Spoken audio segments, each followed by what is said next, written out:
Hey, you guys, the Modern Eater Show. We're in Colorado Springs. I'm Jay Parker in for Greg Hollenbach. I'm here with one of my best friends, Dionne Roberts, Rocky Mountain Food Report.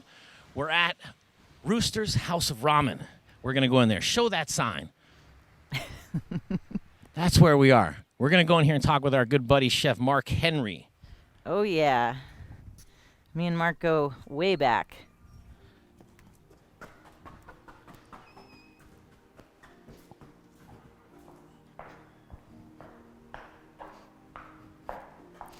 What up? What's up, Mr. Mark Henry? How you doing, Jay? How are you? How does that look? Is that too dark? Are we okay? Can you see us in here, Taylor? Yeah? Okay. I'm hard not to see. I'm pretty wide. You're pretty awesome is what you are, and we're going to get to 1350 Distilling in just a second. This is Jake Weien over here from 1350 Distilling. They're going to make up some cocktails. Mark, give us, you're going to cook for us.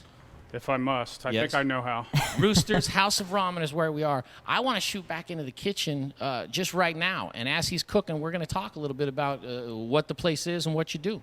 Let's do it. Let's do it. Right. It's warm in here. I was going to say, nice and warm. Yeah, You like guys are that. kinda cold from being out front, huh? A little bit. A little bit. Looking for the sunspots. We got some steam. So, Mark, Yeah. let's just start with tell us a little bit about yourself, your business. I know you have a few more businesses. This isn't the only one. Tell us a little bit about who you are, what you do down here in the Springs, and then we'll get into what you're cooking. So I am a retired Army vet. Went to culinary school as I was transitioning out of the military. Cooked my way through high school, grew up cooking with my mom. She was a cook in the Navy.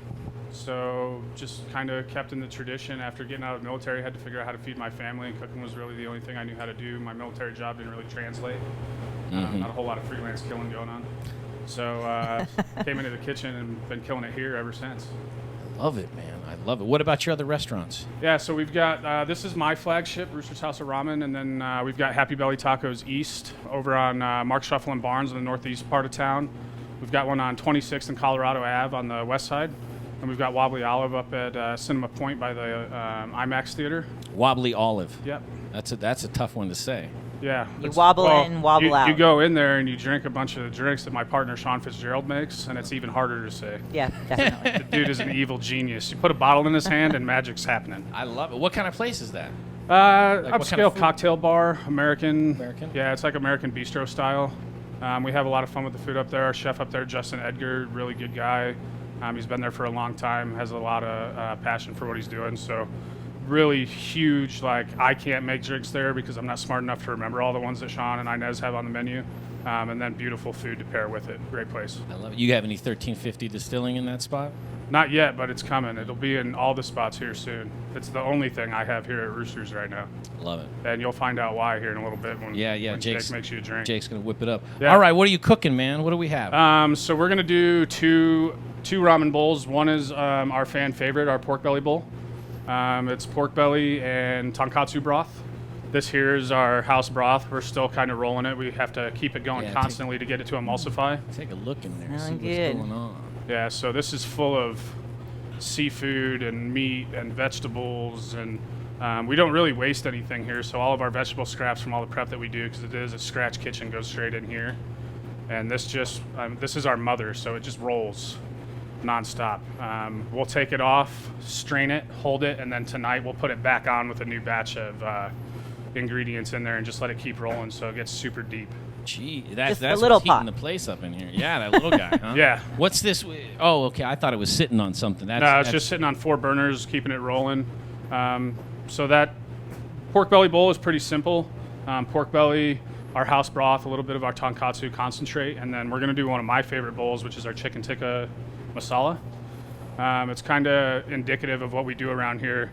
I don't know if anybody can tell, looking at me on camera as a fat white guy. I've never actually been to Japan. I don't live there. I don't know anything about it. So this is kind of like our fusion ramen. We play off a lot of the Japanese aspects of ramen, but we bring in a lot of flavors that we have learned throughout our careers. And I've got a great team of chefs here that have all been cooking throughout, different disciplines and different cuisines as well. So this is one of my favorite bowls. Got really big flavors, really cool techniques. I like it the best out of all of them. Make it. Yeah, let's do this. Now, I have a pork belly story that I'm not going to tell because it's too long. But Is this a fat joke? No. No, this is an actual story about me trying to purchase pork belly, but not being smart enough to do so. But I'll tell you another time. Can you just walk us through what you're doing and why? Yeah, so I've got a cast iron pan here that's relatively warm. I've got some chicken that we've marinated in a house marinade of yogurt and a bunch of different spices, and we're just going to caramelize that up. I'm going to drop some and make a mess because that's fun. I'm going to do it again. We're just going to make a mess today. Let's not make any food. We'll just make messes. How's that sound? We can make friends. One and the same, isn't it? So we're just going to get some nice caramelization on here. Watch your legs.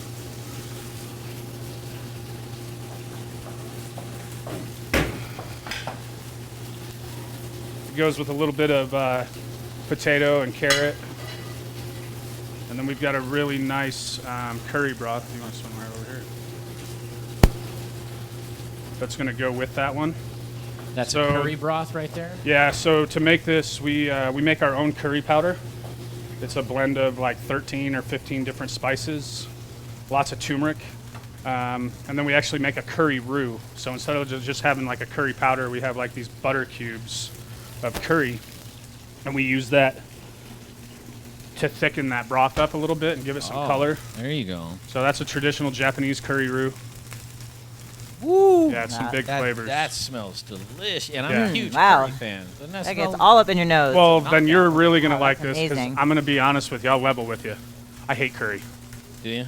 Yeah, I haven't been a fan of Indian food like my entire life. There is a Indian restaurant here in town that I do like quite a bit that I've been going to recently, and they actually inspired this dish. So I just started kind of playing with curries, and I'm really happy with like how this one turned out. So we're just going to caramelize that chicken up a little bit. I'm going to drop some noodles for this one. This bowl comes together very nicely. So when you say you don't like curry, you don't like red, green, any of it, or just like more of the the I've just masala? never been a real big fan of like. I think if I was to like go to India or go to Japan and eat curry, I would like it better. But I think Sure. one of the misnomers of curry here in the States, especially with like unskilled cooks, is like curry is synonymous with hot, but it actually isn't. Gotcha. Yeah. And I think a lot of people, when they make a curry or they make their rendition of a curry, it's like, how hot can we make this? Right. Can I sweat this fat bastard out? But there's not a whole lot of like flavor going on. So one of the things that we wanted to do with this one, and why we do it with the yogurt and the spice blend that we make, is we're trying to layer as many flavors as possible. So we've actually got different seasonings through our tikka masala marinade than we have in our curry roux. So you're going to get a bunch of different spices, a bunch of different herbs. We hand grind everything, mortar and pestle. We're tasting everything all the time. So this is really indicative of like the flavor profile that we set out to achieve. And it's got big rolling like hills and valleys of flavor. There's a ton of depth in this dish, and I'm super proud of this one. I'm with you though. Like tikka masala shouldn't be spicy. That's like the dish now in England. It's the national dish, and I think there's definitely spicier versions for the curry, but that's not it. So Yeah, you I'm know, it's excited like to try this. it's like hot sauce. Like I love hot sauce, but like I don't really eat Tabasco because it's hot.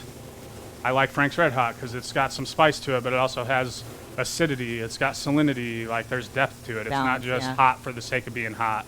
I feel like a lot of people sit down to eat hot food, and it's just like a dick measuring contest. Like I want the hottest thing I can get. Like, Yeah. cool. If you want to be in pain the rest of your night, you have at it. I want to enjoy this. Yeah, I enjoy spicy food, but if I can't enjoy the food because of the heat, then yeah, that's when you know kind of goes too far. Dionne, do you get down with curry? I do. I love. I mean, really, there's not any food that's off the table for me. I'm an equal opportunist.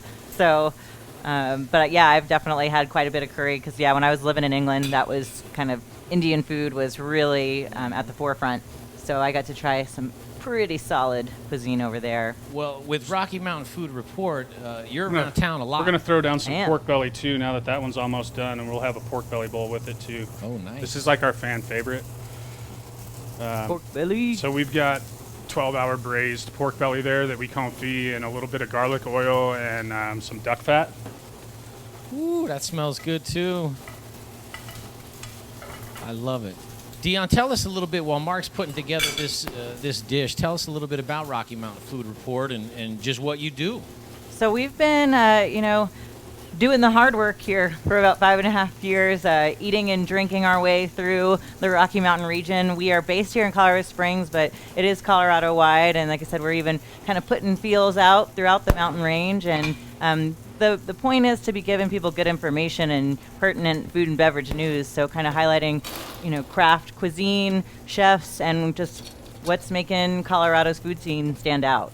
I love it. Well, So, what's your Instagram? Where do people go? so to yeah, find you can follow me on at Rocky Food Report, and then you can go onto the website RockyMountainFoodReport.com to see our articles. Sometimes we're sharing recipes from chefs, doing some original content too. So we're trying to just come at it from all angles, and like I said, just eating and drinking our way through. You're doing a great job, because I see a lot of your content and a lot of your pictures I'm jealous of. So that's when I know it's good, because I fancy myself a pretty good Because you're picture. drooling onto your. That's Pretty when good you. picture When the taking. saliva hits the camera, Yeah. that's when you know. I She does see take her- phenomenal pictures. She takes does. pictures of my food sometimes. I'm like, damn, that looks good. Who made that? Oh shit, it doesn't taste as good as it looks. That's not true. Yeah, I've been eating Mark's food for many moons. We were just talking about first time we really met was at I was judging a food competition that he was doing, and we've been cussing at each other ever since. I love it. I love it. So you got this. There's pork belly everywhere in here. See, we're having breakfast. I don't know that you can ever have too much pork belly, Jay. Well, There might be some in the glove box of my truck. Truth be told. I love it, man. I love it. So where are we at in the stages of this here? So we are starting to plate right now. So we've got our noodles in our bowl here. We're going to add our vegetables.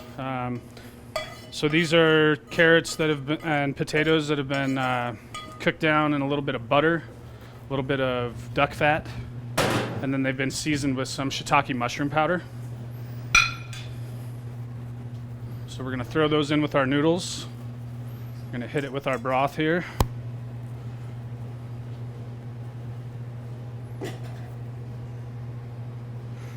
And then we're going to garnish with our protein.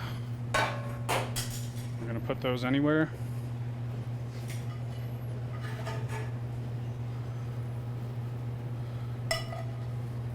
And this is one of our more relatively simple bowls because of the amount of cookery and technique that goes into all the mise en place and the preparation for it. So we're not really going to garnish this one with a whole lot. We're going to walk this over to my garnish station. I'm like, take me with you. That's right. Man. And we're going to give it just a little bit of scallion because every bowl needs scallions. How's it going? And then just to punch They're this doing flavor a up a recording touch back more, here. I didn't know. we're going to finish this one with some red pickled cabbage.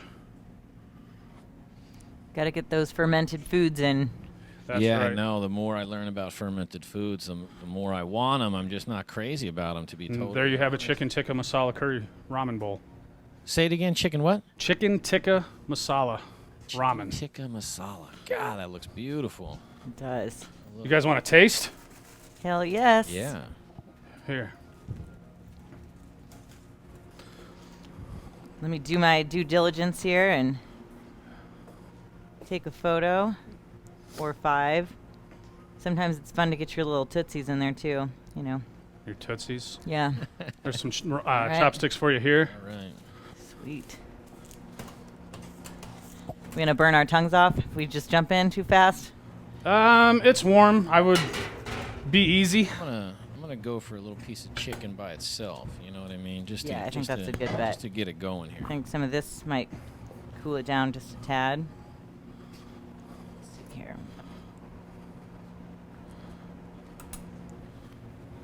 That's delicious. That is. So while you guys are doing that, I'm going to come back down there. So hang out over there for a minute. All right. It shouldn't be too hard. I know. I That think chicken is delicious. we'll entertain ourselves. Yeah, do that. And what did you do with the potatoes, Mark? They're we just blanch them in a little bit of our dashi and then roast them with some butter and some duck fat. Woo! Some shiitake mushroom powder. That is delicious. Absolutely I gotta get the noodles, delicious. though. That's the money shot.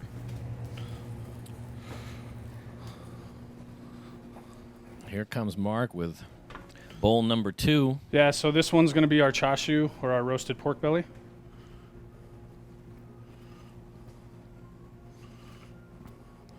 So slow braised pork belly. We're going to hit that with a little bit of garlic confit paste.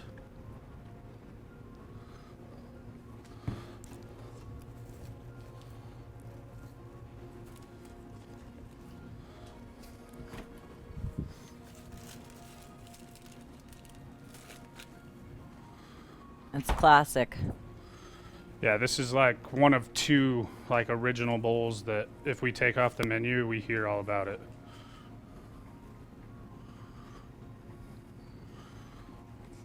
Finish that with a little bit of scallion right in the center. And then this is like pork Kool-Aid. Pork Kool-Aid. Yeah, this is our tonkatsu concentrate. So this is like this container that I have in my hand. We make 4 of these per batch, and it takes 60 pounds of pork bones. Oh my Wow. goodness. So that's gold, liquid gold. Yeah. And there you have our chasu ramen bowl. Far out. Looks delish.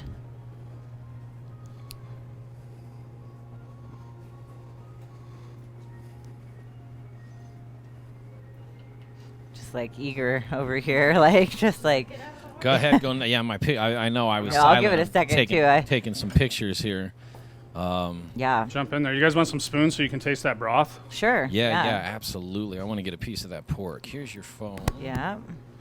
Here, I'll take a couple too.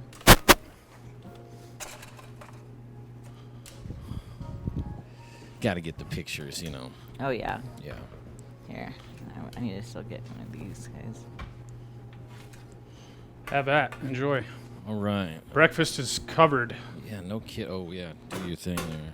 Oh yeah, no, you can get You in want there. something- Yeah, you go for it. probably Yeah, want get that some already. of those. Actually, if you want to pull up the noodles, that's my favorite ramen. That's you see. Yeah, you that's are how good you at do the it. picture. That's how you do it. Yep. And keep going up, up, up. Straight to the All gullet yep, there, go brother. all the way up. Perfect. All the way up. Perfect. There it is. That's some good ones. That is a good one. See, I'm jealous of your. I told you I'm jealous of your pictures, and then now I contributed to my. Yeah. So now jealousy. you get to jump. Now in. you get to be in them. Yeah. See, don't be jelly. Oh man. So Mark, do you get a lot of ingredients from the local Asian markets, or Yeah, I go to the Asian market like 5 times a week. yeah? This is terrible.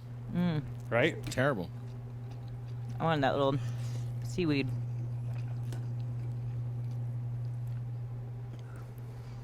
This is why we call this trash can ramen. If you Yeah. worked at a place, Yep. you know, we had tacos. These were called garbage tacos. Yep. When you eat over the trash can. Well, you know, that's the thing is like I've been in this industry for so long now that I have to like force myself to eat refined meals. I sit down at the table with my family and like I have a table in front of me. Where's the trash can? Because I eat over a sink or I eat over a trash can or I go outside and like very rarely do I sit down to like an actual table. That's that kitchen life, man. Yeah. What do you Delicious. think, Dionne? It's delicious. Isn't like that I on said, I'm point? trying to like get every single component in a bite. So, and you know, that's the fun thing about ramen. So like it looks like a pretty simple dish, but there's actual like multiple courses kind of symbolized per bowl. So you've got your noodles, and those are supposed to be like for longevity and to sustain you through the night so you can sleep and wake up in the morning and be productive. You've got your protein, which is like your sustenance. You've got your vegetables, you know, with those mushrooms and the scallions to give you your vitamins and your minerals and the stuff that you need. The broth is to warm you up and keep you going throughout the day. And then you've got your garnish, which is like a little salad. So it's like appetizer, entree, and, you know, soup all in one course. I definitely am a texture guy, so I love textures, right? And the texture from the noodles to the green onions on top to the pork with this just a little bit crisp. it's like I get going crazy with Yeah. that. Like, so the flavors are on point. I'm just not smart enough to talk too much about the flavors. Oh, I'm not that smart either. I But- just pretend. I'm going back. to But more I can talk about the textures because I love the textures. Well, and from you, one. you And know it the tastes cool delicious. thing about a bowl of ramen is there is all these different things going on, but like you can eat it however you want. Like there's no wrong way to do it. You want to mix it up, get after it. You want to eat it like piece by piece, you can do that too. You want to just like pick the bowl up and get down. Doesn't offend anybody. Like the louder you eat in a ramen shop, the better we feel. You know, it's like Bigger a compliment to the chef. Yeah, Sure. and that's why also we finish every bowl with scallion. So in Japanese they call the green onions negi, and it's like a welcome to your guests. So like every bowl gets those scallions. We put them on almost every dish here. It's like welcoming our patrons in and thanking them for coming and seeing us, because we can't do what we do obviously without them. I can cook for me all day, but I don't Yep. think my skin's going to stretch much more than it already has. So I have to feed others. Man, I'll tell you what, and I'm embarrassed to say that I think this is the first time I've actually been to Rooster's ramen house here in Colorado Springs, and I apologize We're not for really that. friends. I get it. I know. But you have to come because it is delicious. I mean, if you're a ramen fan, if you don't like ramen, then go to the Taco Happy Belly Taco. Yeah, go to Happy Belly Tacos. You want a great burger? Go over to Wobbly Olive. Wobbly We've got a Olive. little bit of everything covered. Every time I hear you say Wobbly Olive, it makes you thirsty, Yeah, doesn't it? my brain goes crazy. I'm like I'm trying to get the words right. Wobbly Olive. Can you say it 10 times fast? Go. I Wobbly probably olive, have- wobbly olive, wobbly olive, wobbly olive, wobbly olive, wobbly olive, blah blah blah. I got to about 6. Terrible. I'll take 6. Just, Yeah. just terrible. We haven't even had the drinks yet. Yeah, we have. And thank you. This is what we call a segue. Speaking of drinks, we're going to talk with Jake Weien from 1350 Distilling. He's going to make up a couple cocktails. Jake, you back there? Come on maybe- out. Yeah, turn him up there, intern Taylor. And intern Taylor, you're doing a great job. Thank you for coming down to the Springs with me in the early and in the snow for nothing other than cold ramen and cold coffee on the way home. This right here is Jake Weien from 1350 Distilling here in the Springs. Jake, welcome to the Modern Eater Show. Thank you very much. Happy to be here. Happy to be here with you being Yeah. here. Tell us a little bit before we make the cocktails. Tell us a little bit, and I kind of want to stay back in the kitchen because it's fun and the light's better. Tell us a little bit about the distillery. You know, who owns it? What are you guys making? What are you doing in the community? And then we'll let you go crazy with some drinks. Then we'll warm you up a little bit more. Yeah, you bet. Well, my name is Jake Weien. I am one of a handful of owners. It's my wife and I, and then another couple, Phil and Candace Bragg. Phil was getting ready to retire from the Marine Corps after 27 years and wanted to start up a distillery. We've been open since Veterans Day weekend 2019. So we persevered through the COVID bit, pushing out many different spirits. So we're up to 8 different flavored spirits. We're going to try a few here today. But the 1350 represents our flag. 13 stripes, 50 stars. We're veteran-owned, teacher-owned, woman-owned. My dad was in the Air Force 25 years. My brother was in the Army. So we celebrate the American spirit of our military and their families. I love it, and go USA and go military, and thank you for your service. Yep. I have a brother who put in 25 years, something like that in the Right. Army. And we have a love for that, right? And Yeah. and the one thing that we thought was special is that we each have a different perspective, whether we served or our family did, and the flag was the best symbol of that. And so that's where we based everything around. Each one of our spirits represent a different branch of the military service. cool. And then we also have some law enforcement and first responders in there too, for some of our different flavors too. First responders. That's right, totally. In fact, we'll start off with a cinnamon bourbon to share with you. Not a cocktail, but a way to drink it. I think you'll like it, and that's for our firefighters and first responders.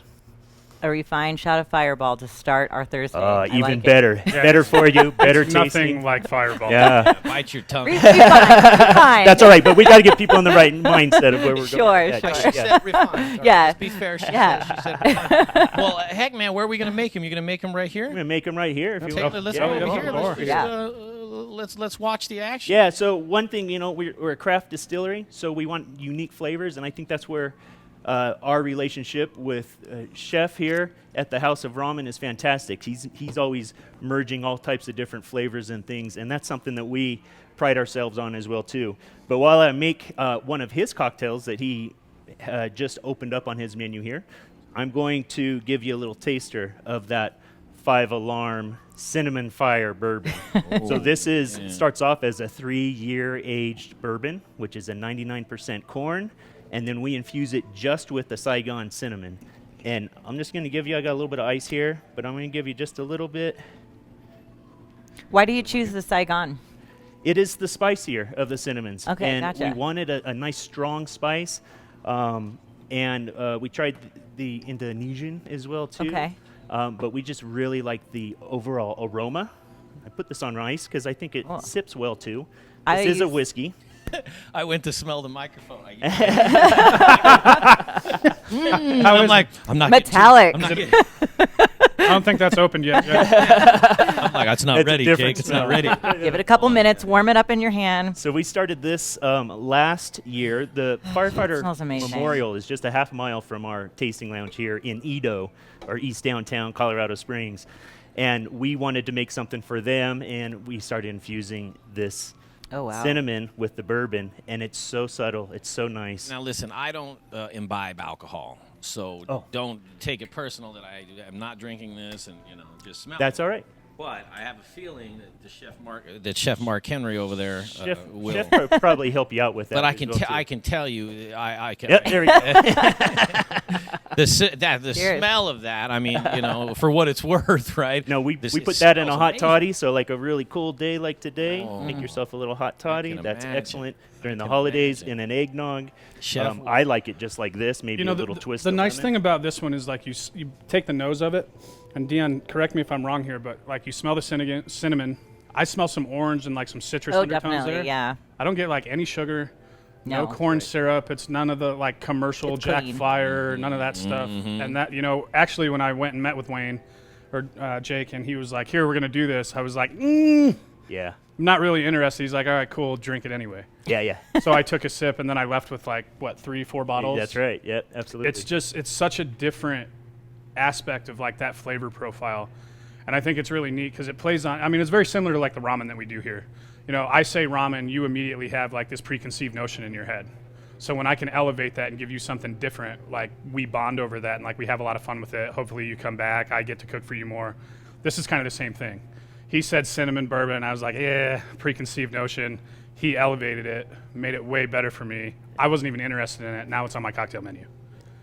Yeah, I'm a cinnamon snob. I actually use this exact same cinnamon in my coffee every day Excellent, for that reason, because I like the spiciness. But yeah, it's like a dryness that it gives you. So Yeah. it's not, there's no sugar attached. I mean, if None you've at all. ever just, licked your finger and put it in some cinnamon, you know that feeling. Or like cinnamon gum is like what I gravitate towards. Right. So it has that kind of just that really clean flavor. nice, and you still taste that whiskey in there too. Oh, for sure, There's yeah. no denying that it is a whiskey. Well, maybe I should start drinking. Did you at least taste It's that? a good breakfast. Good breakfast. Yeah. No. Yeah, no. You whipping up something else too? I will, yeah, definitely. So we always want to try to be different a little bit. So same with the cinnamon there. Our vodka and our gin are made purely with Colorado sugar beets. So it is a Colorado Proud product as well as gluten-free. But the one I'm going to be working on here, which is off of Chef Mark's menu, is using our Blue Jacket rum. So we try to source locally as much as possible, but there's not a lot of cane sugar here in Colorado. So instead, we keep it American made, and that is a theme that we carry through with everything. Even our bottles are American made. But for this Blue Jacket rum, we use a Louisiana molasses as the main source of our sugar. We throw a little bit of Colorado sugar beets in there as well too, but gives a nice, unique layered flavor, which is perfect here for Mark's recipe that we're going to do here. He has some other new ones on the cocktail list. Kind of more of a tiki type of tasting rum where you get more complex sugars and things happening. So right here we're going to start. This is called the Octo Cooler. Octo Cooler. This is brand new, so I'm really excited. We're going to make a really great color here. We're going to do a couple ounces of a melon liqueur. Now I'm going to guess and say that the rum is dedicated for the police officers. Oh, no, sir. So the Blue Jacket rum is, thank you, Yeah. is for our Navy, our U.S. Navy. Navy, all yes, right. sir. So the Blue Jacket is a manual that every sailor on day one is given, and it tells them everything how to operate on a ship. So we call ours the Blue Jacket rum for all of our Navy Chef, I thought blue jacket, police Yeah. blue thing. That's where I was trying to be smart there. But you know what? We do have one for our law Good try. enforcement, and Yeah. that is our Code 4. That's a high octane, 115 proof Woo! bourbon. Really, really smooth, dangerously smooth. But we Yes. dedicate that to the law enforcement. That's fun. That's good on its own. All right, so let's pour us some blue jacket in here. I was saying an One. octo cooler, a little nod to, us older folks now. Yeah. So Yeah, say for the Mark babies, they invented might this, so not- he can talk to the flavor. I don't get what octo cooler. so back in the day when you were probably a young whippersnapper. I'm probably way too young, Dionne. That's probably. Oh, that's what it is. Yeah. So High C, That's totally which it. is one of my favorite drinks, is why I'm diabetic. They made a drink that was called the Ecto Cooler, and it was like this neon fluorescent green. So this is our play on that, but we call it an octo cooler because we use some of Jake's rum in it, and it's a little bit higher octane. So it's gotcha. got a real fun presentation, nice coloring to the cocktail. Always green. Yeah, You and know. Always green. It's delicious. That's that fits. So This is before Mountain Dew.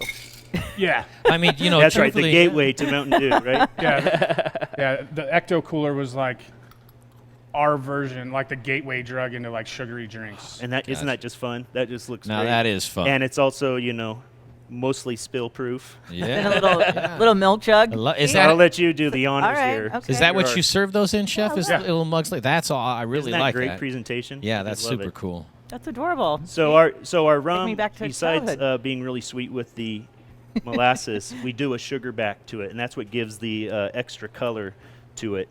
A little bit darker there. We also have an aged rum, which is our Fleet Admiral's aged rum. We age it in these barrels with the Code 4 for at least 6 months. We have that at our Taste Lounge down in 520 East Pikes Peak Avenue is where we're at. One of the reasons why I love Chef here is we are a taste room, basically. So we can only serve what we make, so we have to get really creative on the ingredients. We can't be mixing it with a Midori or something else like that. And so we have to find some creative things. And he's taken that to a whole new level with his different, unique, especially Japanese flavors that he has on some of his other cocktails as well, too. Yeah, well, there's all of and maybe you can speak to this. I'm not real sure why, but all of his spirits have like this very strange like creaminess to them. Yeah. It's almost like whipped, like the 360 whipped and stuff like that. All of his spirits, like even the Code 4 has like a creaminess to it. It's very smooth and almost rich. Yeah. So it lends itself very well.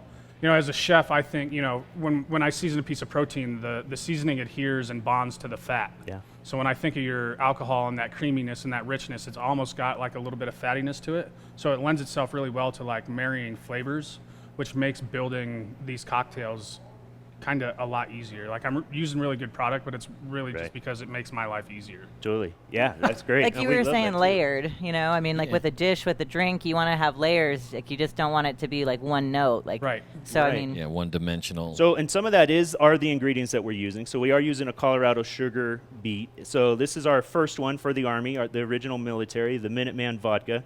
That's where we're using the refined sugars that we get up there at Fort Morgan.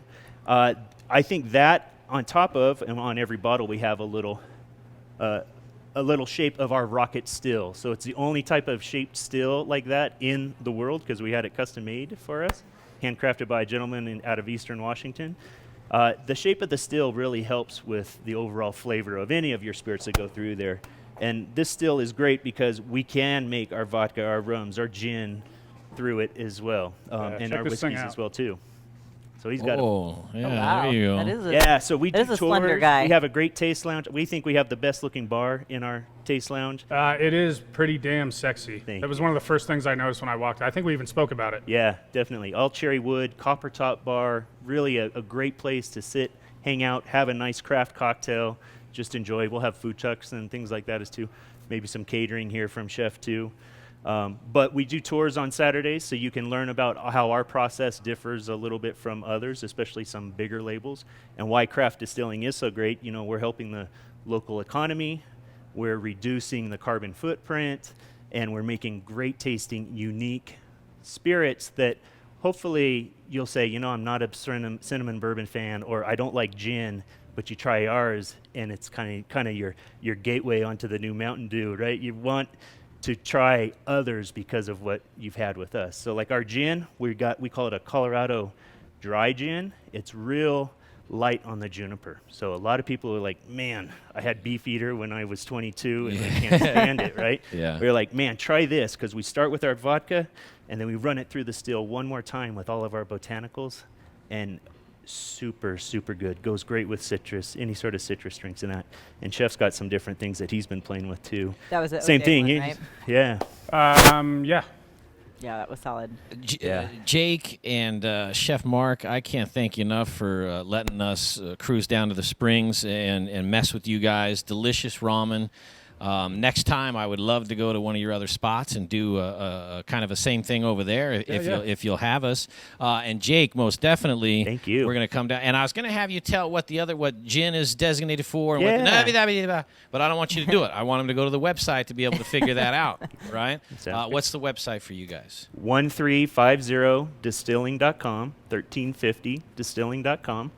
We have all our spirits there. You can check it out. And if you have a loved one that lives like in California or Texas, we are delivering to up to 32 different states in the United States too. So you can send them a little something maybe that relates to their military branch or law enforcement that you've been a part of. Man, local distilling. Helping people fall in love and enjoy life. That's right. What they're Changing doing. people's minds too. That's why I'm glad y'all are down in the Springs, because I know sometimes there's some attitudes elsewhere in Colorado about the Springs, and I think the food scene and the beverage scene has changed really dramatically in the last 5 years that I've been here covering it. So come on down, check it out. Yeah. That's right. And speaking of checking out the Colorado Springs and spots, where are we going next? Colorado Craft. We are going down the street to Colorado Craft. Tejon Social. Tejon Street Social. Colorado Craft, Tejon Street Social. See, just like Wobbly Olive, it's like you're not going to get it all out. Wobbly Olive. You're going to have a blast down there, too. Chef Mario is one talented bastard. Is he? Yeah, that dude is, Far out. he can cook. Yeah. Great. Well, we're going to take a break here at the Modern Eater Show. When we come back, we're going to be at Colorado Craft, and we're going to talk to Chef Mario down there about what's happening, what the food's like, take a little tour, kind of the same thing here, but just a new guy, new restaurant, and, newfound friends. So you're watching the Modern Eater Show. What's going on, everybody? This is Brother Luck from Lucky Dumpling, 4 by Brother Luck in Colorado Springs, and I am rocking with the Modern Eater. You're watching them, you're tasting them, you're knowing everything there is to know about Colorado. Hi, Charlie from Brews Beers here. Our new Belgian Abbey 4-pack is a mixed package of the 4 core beers made in Abbey and Trappist breweries in Belgium. So we have a single, a double, a triple, and a quadruple in one package. Now, quadruples are the emperors of Belgian monastery ales. They're dark in color, with a dense tan head and alcohol ranging from 8 to 12%, so they're pretty strong. Quadruples are very rich and complex with big maltiness, spice, and flavors of raisins, cherries, and plums. Alcohol is apparent in the mouthfeel, but not overwhelming, even at 10.5% ABV. So the finish is long, complex, and dry, and they're great beers anytime, by themselves or with hearty foods. Pick up your Abbey 4-pack at either Brews location, 67th and Pecos, or at Colfax in York, and at fine liquor stores throughout the Denver metro area. Take home some Belgian-style badassery. Making education cool again, Jay. You know how? Culinary Quick Start program. We are in love. They're using Studio Kitchen Colorado Monday through Thursday. If you have any desire to get into culinary, or you're just sharpening your skills, I'm telling you, these guys, Chef Blake, Chef Marcus, they're instructing a course, and I've been there the past couple of nights, and this course is cool. It's informative, it's innovative, and it has the Modern Eater touch on it. You can tune into this as well, but you have to sign up for the course. If you go to themoderneater.com, you'll see it on the top navigation bar. It's a drop-down. Emily Griffith Culinary Quick Start. All of the stuff that we're doing and sign-up information is right there for you. It's a gimme. It's free to you. It's like the cooking classes you pay for. Don't pay for them anymore. You just sign up, and what is the best part of this thing? We got jobs for you. The troops are rallying, the community's getting together, and there's a baseline. So restaurants, if you want to get involved, you're a restaurateur, you can get involved because we need you and you to support this program with your skills. So what does that entail? This entails getting together and having a job seminar for these students. It's going to be a baseline. You need a baseline of knowledge for your students for when they come in. You know they're going to be able to handle a line in a kitchen. So get involved. If you have any interest in signing up and being a student for this class, you can't get in on this 3 weeks, but the following 3 weeks you can get in on. Again, sign up, themoderneater.com. You'll see Emily Griffith Culinary Quick Start. But we want you to join the revolution of making education cool again.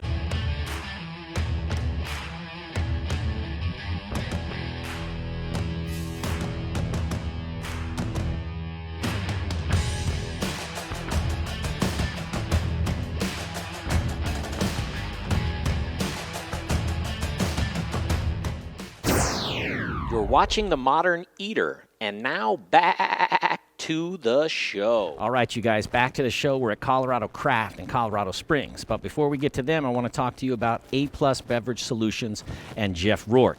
Tap systems are really important to your restaurant. You know that. Nobody puts in the best tap systems like Jeff Rourke at A-Plus Beverage Solutions. Give him a call, 720-272-3809. He's a family man. He's been in the business over 20 years. If you need a nitro line, a water line, wine, people are tapping wine. You know that's happening. Coffee, anything tap system related, Jeff Rourke and A-Plus Beverage Solutions is your guy. 720-272-3809. It's Jeff Rourke and A-Plus Beverage Solutions. Now back to the show and Mr. Chef Mario Vasquez. Tell us about yourself. Tell us about Colorado Craft. Let's take a little walk. We'll check the bar out, you know. Right. Well, you know, I came from Napa, California. Moved out this way about 4 or 5 years ago. And this is kind of the baby project that I was able to get done with one of my very close friends, Brian Bradigan, and now Dylan Courier, two of my partners. Come over, stand over here for me. We just got the light behind us, you know. There we go. So what you're seeing is pretty much, we have this beautiful mural here painted. I was just staring at that. Yeah. Taylor, show that wall right there. Look at that This is mural. new. That's really rad. Yeah, so this was painted by, her name's Rachel, the Dreamscaper up top. She does a lot of murals around Denver, a lot of things down this way. But this is a really big change to what this building used to be. This used to be the Ritz Grill. It was here for over 30 years. Oh, wow. So we were able to come in and take over this as part of Concept Restaurants and just kind of give it a new makeover, new concept, you know, more local eats, all local beer taps. Upstairs, we focus on a lot of Colorado spirits as well. Mm-hmm. So everything up top is pretty much a lot of Colorado Springs breweries, some Denver. Mostly all the spirits are from Colorado up here. And then we try to do that with the food as much as possible when in season. And just trying to work with the local purveyors as much as possible. You guys have any 1350 distilling back there, do you know? I'm not sure. No, I'm sure I'll they ask have a Shane. lot of stuff I'll over bust. there. Yeah. How long you been chefing? I've been cooking for about 17 years. Okay. Yeah, so I started in a family restaurant. My uncle had a restaurant in Sassoon and one in Napa as well. What kind of food? He's more of a French cook, Mm-hmm. so he did a lot of French style food. And then more in Napa, it was more like Italian flair. So I grew up in that type of restaurant business. My dad had a large family, probably about 13 brothers and sisters. So we grew up feeding, you know, I was around food my entire life. Mm-hmm. But yeah, that was really great. I was, you know, being carried by my grandma, making tortillas and, you know, burritos and things like that. They would make pozole by hand, every kernel for Christmas, those types of things. So yeah, it goes really far back. You get down with some pozole, Oh, I Dionne? love pozole. Yeah, and I used to, before moving to Colorado, I lived in Sassoon Valley and worked in Napa too. So we have that Napa connection. Yeah. It's a very incestuous community when Right. you're in the food and beverage and you're in the wine industry out there. So yeah, we have a lot in common. Dionne Roberts with Rocky Mountain Food Report down in Colorado Springs. Jay Parker in for Greg Hollenbach. We're at Colorado Craft with Chef Mario Vasquez. We're going to take a little tour. He's going to cook some salmon and what else? Braised short rib. Braised short rib and some salmon. Intern Taylor is going to be on the front, the top of the list on getting some of that food. I wanted to ask you about this sign right behind you because that's pretty awesome. And then keep in mind that maybe after food, maybe we talk Shane into making us a couple of drinks or something and sure, happy highlighting to. one of those local distilleries or breweries or whatever Right. you guys want to do. But I think that'd be cool. They make some great drinks here Do they? too. Yeah, Well, very and Dionne, talented I wanted to bartenders. ask you too. When we were putting this together, like, hey, let's go down to the Springs and mess around with Dionne and Rocky Mountain Food Report.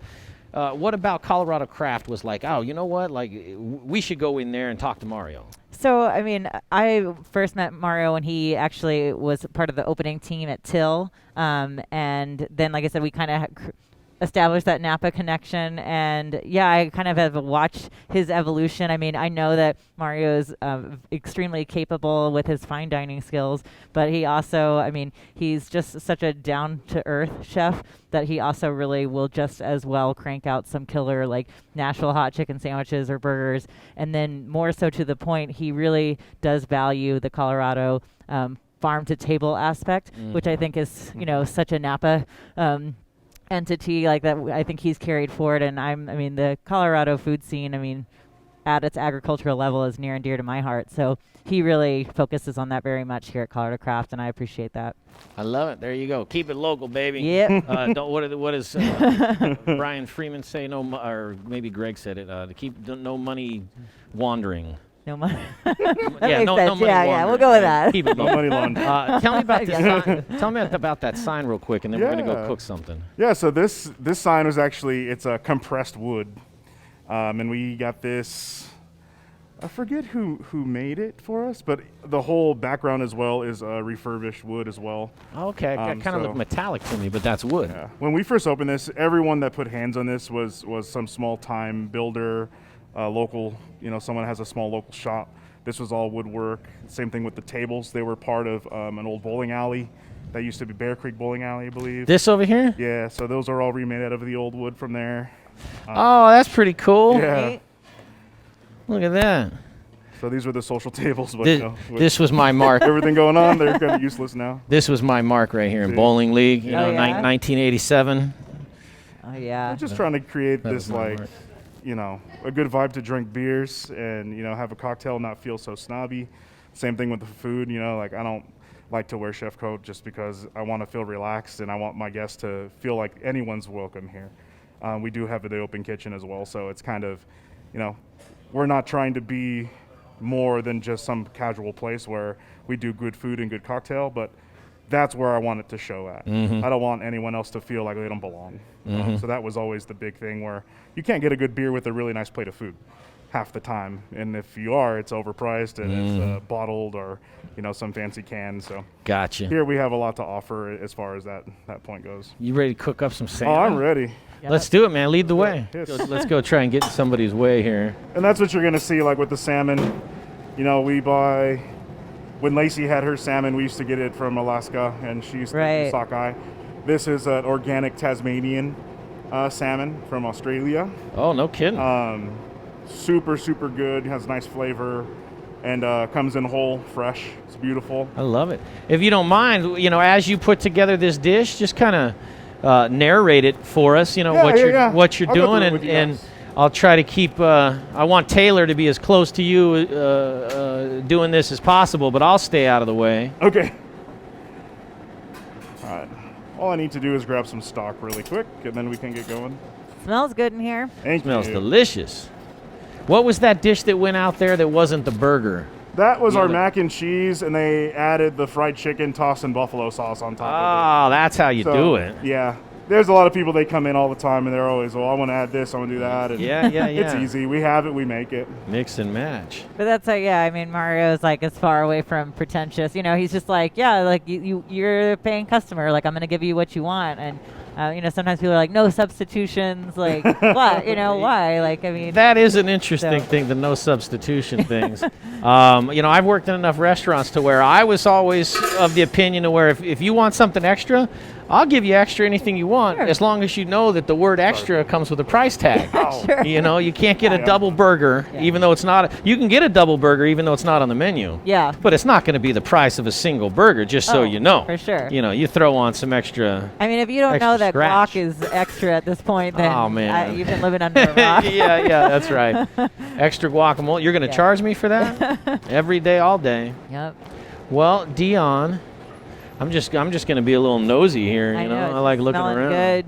Just kind of admiring this Yeah, Dutch the oven over Montague. here. I know. Yeah, it's- so this is the short rib that we had Ooh, going in yeah. for a while now, since this morning. Ooh. So we'll pull some of that out in a second. Oh man. Yeah, that'll do it right there. That'll do it right there. Might want to come on this side. It might be a little easier Yeah, no sweat. for you to see Right behind. everything. All right. Pull this stuff out really quick.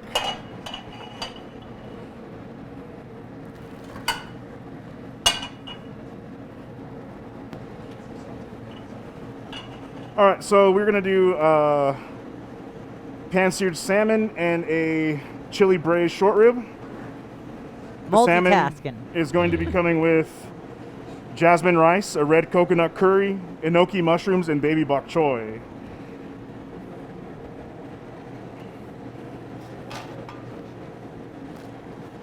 Gives me anxiety. So a we lot of just times, kind of seeing these pans salt going. the salmon really good. I like to pepper my skin really easy. And I bring them out a little room temperature just to make sure that they sear nice and even. It's a good looking piece of fish. Yeah, it is.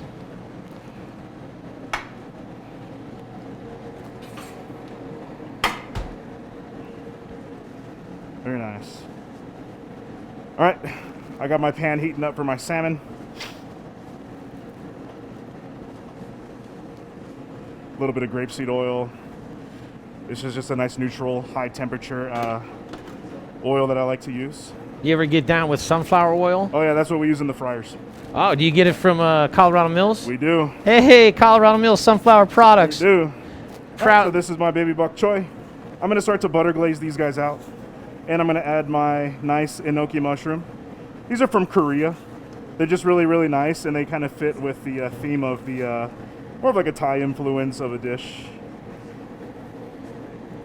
Gonna say I almost feel like one of the ramen dishes that Mark made had Right? similar looking shrooms. A little bit of vegetable stock goes right in. Dionne, would you be able to do what he's doing right now with 3 pans? I could try, You could but you know, I don't know. I got 2 kids, not 3, and there's a reason for that. I heard once you get to 3, things just get out You of can do control. everything. So, She does do everything. thanks, Mario. Yeah. You're the best. Paid you a lot So- of money to be here You're today. right. So we're gonna let these guys butter glaze out. So we pre-blanched the bok choy before they hit the line, so they're ready to go. They're already cooked through. We're just adding the butter flavor, a little bit of salt to it. Okay. Next, I'm gonna work on the setup for my short rib. So these are leeks that we have braised in blood orange juice and butter, a little bit of stock.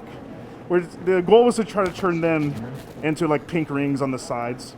So I'm gonna add these into my pan real quick. And then these are just baby carrots that we have roasted off, a little bit of salt, pepper, and olive oil. So I'm gonna go ahead and throw these guys right in with them.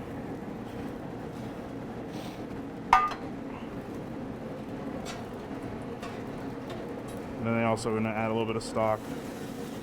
And it's one thing to cook with 3 burners going, but it's another when you have a bunch of food photographers in your way. I know. And Mario's also learned how to do that as well. Yeah. It's definitely a little intimidating when you Really watch throw. these chefs do their thing. All right. Cool. So we're gonna let that go right there. I'm gonna pull a little switcheroo. Just gonna move this over, just so I can kind of manage. And Mario, can you tell the viewers too, so why is it important to heat the pans before you even put the oil in it? So you want to have a hot pan usually, In the kitchen, your pan should always be hot. You know, you're trying to beat 12-minute ticket time. So if your pan, you're taking 2-3 minutes to heat up your pans. Sure. It takes a long time. Right. You see, like, if I had these pans going already, we'd probably be plating by now. Gotcha. Okay. So it's just, that's really rule of thumb. Also, when you're Yeah. cooking, you know, salmon or anything like that, any type of protein, you need a hot pan to develop the Maillard reaction, which is the browning of meat. You throw it in cold, it'll never develop that color. Okay. So we're gonna go in here. I'm gonna lay my skin down on my salmon, and I'm just gonna hold it for a second to make sure the skin doesn't retract, doesn't suck in on itself. I always tell my fish cooks, you know, be used to getting your hairs burned off and get your fingers ready to go, because it's a very physical, by touch, is how I cook a lot of times. So we're really just focused on getting a nice crispy skin on that guy. I'm gonna turn down my gnocchi mushrooms a Yeah, the little little hot pan trick Yeah. is something I've been trying to do at home more. bit. I just want my mushrooms to get really nice and buttered out. Dionne, let me get you a good picture of this. Nice. Watch out, chef. I'm gonna jump in here and just do something. Yep, there you go. Those aerial shots are just their money. Yeah, I mean, that's my little contribution. Yeah. If you could just send me that, I appreciate it. Yeah, definitely. Man, look at this. I know, isn't it beautiful? If you're just tuning in, you guys, we are live from Colorado Craft in Colorado Springs with Chef Mario Vasquez, and he's cooking up 3 dishes for us at the same time, and it looks and smells delicious. I can't wait. I like grabbing these pots because I try to see what's hot. You know, I'm like my grandfather, where he just wants to know what's hot. That's all he wants to know, and then that's it. You know, and then he's done. Turn that up just a little bit. Yeah, everything just looks so fresh because it is. Just let him sit here. Let it rest. And I know every time I come in here, I can get it's something different. The last time I came in, I got some incredible scallops. So Mario's doing all kinds of great specials. So Yeah. I come in and get something different almost every time. Yeah. Nice. And a lot of times, like, since it's COVID too, you know, you can't get a lot of things that you're used to getting. So half my menu is very basic from what the to-go used to be. Uh-huh. And then we change all the entrees, all the features every week. So you see something new, unless it was well received, then we'll keep it. But it's been really good just kind of to redo yourself a little bit. You know, I think when Reset. you offer too much stuff, now you're able to consolidate. Yeah. And just try to focus on a couple small things really and do them really well. I You know, agree. not have a massive amount of new items. Are you able to give us an example of what you mean when you say some of the products aren't available because of COVID, and do you know why that is? Is it a distribution It is. issue? It's all about importing. You know, when they shut, you know, from the countries, you couldn't. For instance, I was buying forbidden black rice, which is a nice Chinese product. Yeah. I couldn't get it in. Anything that was imported, it was really hard to get. Gotcha. You find yourself substituting that out a lot just for different products. Uh-huh. But for me, it's like, if it's not the best thing, I don't want to bring it in. You know, Sure. so I'd rather just not make the dish. I'd do something different with what I got. Like you said, maybe a silver lining there. I mean, to be able to kind of just reinvent and focus in in some ways. I think that is a great opportunity for chefs to reconnect with what's around them when you can't buy from outside all the time. And, Right. you know, being down here in the Springs, I know Denver has it really hard too. They get a lot of fresh seafood and stuff in too. We're landlocked, but down here it's a little, you know, we're still learning in that way, the ways of that area, you know, fresh fish and, you know, getting people to appreciate that kind of stuff. Yeah. Dionne, I'll tell you, when I hear a chef say, well, if I can't get the product that I want for a dish that I want to make, I'm just not going to make it. I love hearing that because it tells you that how much that chef really cares about that dish, whatever it is. And if they're Right. not willing to make it without the ingredients they want, I just like hearing that. Yeah. You know, it tells me that they're thinking about the food. And you know, that's something that it still needs to be a little bit more appreciated out, you know, as in the chef world anyway. People are going to want something regardless. They're always going to want a piece of salmon, right? Mm-hmm. But if I can't get you the best salmon, I don't want to serve you it, you know, and Sure. it might be a little selfish on my end, but, you know, for me, Oh no. this is really close to my heart. So I want to make sure whatever I do feed you, it's the best. No. Yeah. I No, a think bad that's piece awesome. of fish is that's a that's a rough night. Yeah. But like you said, connecting with what's around you, that's why I think a lot of people did kind of look to their local farmers and ranchers, like buying beef from local ranches. Because when the grocery stores and, they're running out of everything, people kind of started to really reconnect with where did it come from to begin with. Exactly. And that's something that's near and dear to the modern eater's heart. And I know it is at Rocky Mountain Food Report also. Telling the story and connecting these people to, guess what? There are potatoes grown in Colorado, Right? and they are delicious, and they're, they'll stand up to the Idaho, any day of the week, but, people don't really realize that a lot of times. Yeah, sure. It it didn't just show up in the grocery store magically. Yeah, that's Amazing. right. The meat producers say a lot of times, like, your steak doesn't come out on a styrofoam thing wrapped up. Yeah. You have to grow it, you have to nurture it. Yeah, I actually Mario, I was down at Sangre's Best last weekend. Oh, really? Yeah, so local ranch, we went down there, I took the kids, went on a 2-horse open sleigh. We were cooking burgers using their beef in the middle of this snowy meadow over an open fire. It was Sangre's Best and rad. Music Meadows. Yeah, exactly. Sangre's That's Best where we and were. Music Meadows. Yeah, we stayed there on I think it was last year's road trip. Oh, And cool. just a beautiful piece of property. Yeah. Oh man, it's not too much fun to be in the back of a pickup truck trying to shoot video driving 40 miles an hour, but it's a beautiful property. We were steering the Hoflinger horses. Oh, I'm terrified of horses. I won't get anywhere near that. Look at that short rib, Chef. Are you Wow. kidding me? That is amazing. Can I get 6 of those to go? Right.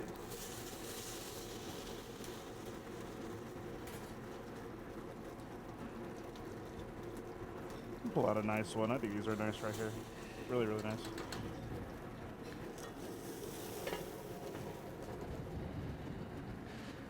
God, Oh, all right, yeah, let me see if I can get you smells get delicious. an up top. The Modern Eater Show, you guys. Live at Colorado Craft in Colorado Springs with Chef Mario Lopez, Dionne Roberts from Rocky Mountain Food Report. Mario Lopez, you're funny. Did I say Mario Lopez? You sure did. Oh my God. Chef. Dude, wouldn't that be awesome if I Hey. did that on purpose? I feel Hey, terrible. homeboy has had a pretty good career. That can't be the first time that's happened. It just can't be. Mario. All right, guys, we're going to start plating up this short rib really quick. Cool. Cool. So right here, this is a little bit of carrot puree. It's a little orange juice, cream, and carrots, and a little bit of grapeseed oil. So we're just going to kind of make a mess a little bit. It's my favorite thing. That's been like kind of the theme today in the Yes. kitchen, That's part of the fun.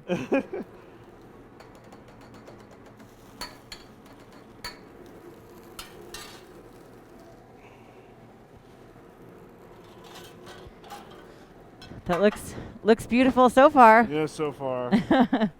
So now I'm just going to bring my veggies over and let them drain. I like the butter glaze on them, but I don't want it all over my plates. Those are beautiful. Where are those carrots from? These are from California. They are the Cali carrots. Cali carrots. They're allowed. We're going to pick that nice leek for today. I love the blood orange soaked leeks too. It gives them this nice acidity, and with this dish, it's very rich.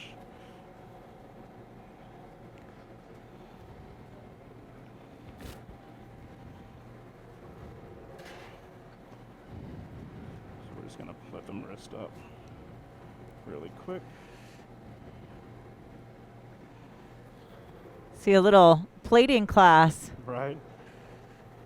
I know sometimes I make a plate at home. I'm like, why doesn't it look like What does it look like? Mario's plate? Now I know.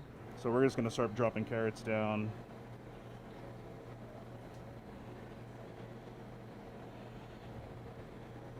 Are these all dishes that are on the menu, Chef? These are running right now. This was from Valentine's Day, but it was kind of a nice little dish I've been wanting to make for a minute. So. And you've yeah, always had response. some kind of fish or short rib entree, though. It's Right. just We always kind of try to keep fish, pork, and a beef option.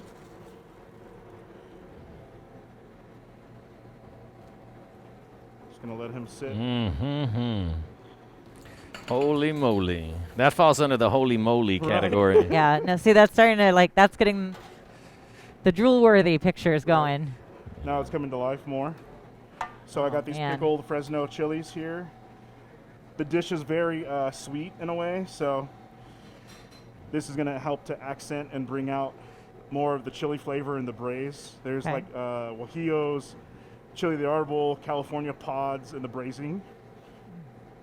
So all I'm going to do is I'm going to drop a couple of these all over the place. Oh, see, there it is. Okay. Getting ahead of myself. I know that you hate that when you take some But I'm really good pictures and then It's like you're it's not watching, done. you're getting hungry, and you're like, We're hey. not done yet. I like to get playful and let things hang over. Oh, look at that. Man. Nice. Now he's showing off. Okay.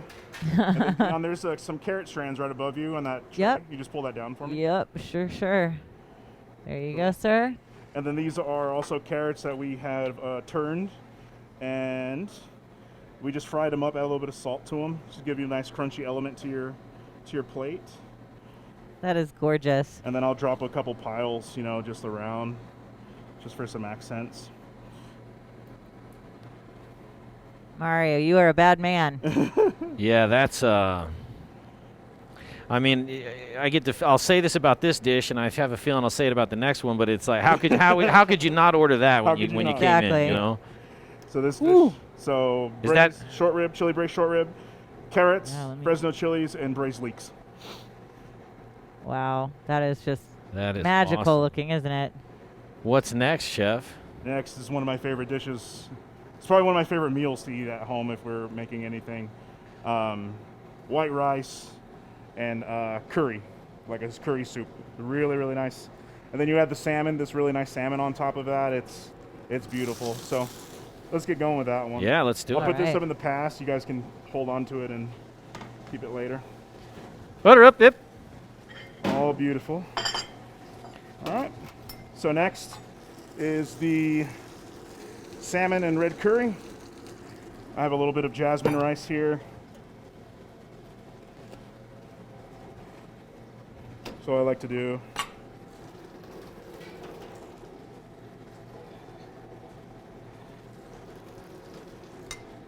so we'll fill the bowl. Trying to make this like little podium for the salmon to sit on. I like that. King salmon. Yeah. So. Right See? in. Oh, no problem, huh? No problem. Tricks. Okay.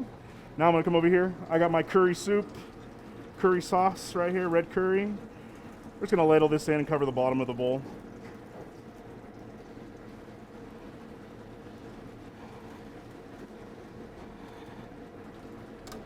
Beautiful. Mm. Okay. I don't know about you guys, but I'm getting hungry. Yeah, no kidding. No kidding. Intern Taylor is vegan, so she can't have any of this, but Yes, I can. so, you know. I will today. Alrighty.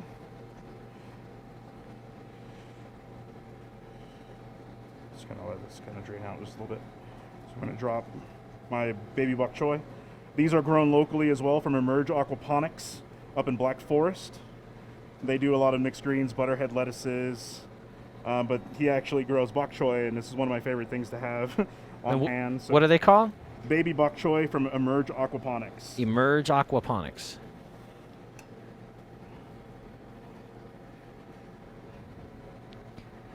And what is it about the bok choy that appeals to you, chef? I just like how meaty it is. And, Yeah. You know, you get some crunchy parts, and then you get like a nice spinach or like a nice, like a sautéed green feel from it. But it also is very universal as far as this type of cuisine is. So my enoki mushrooms going on top. Really holds that structure. Right. These I used to eat in in an izakaya in Orange County, and they used to serve them just like this, buttered out, just like a nice appetizer. So izakaya is usually like a Japanese dive bar, which are one of my favorite places to kind of eat.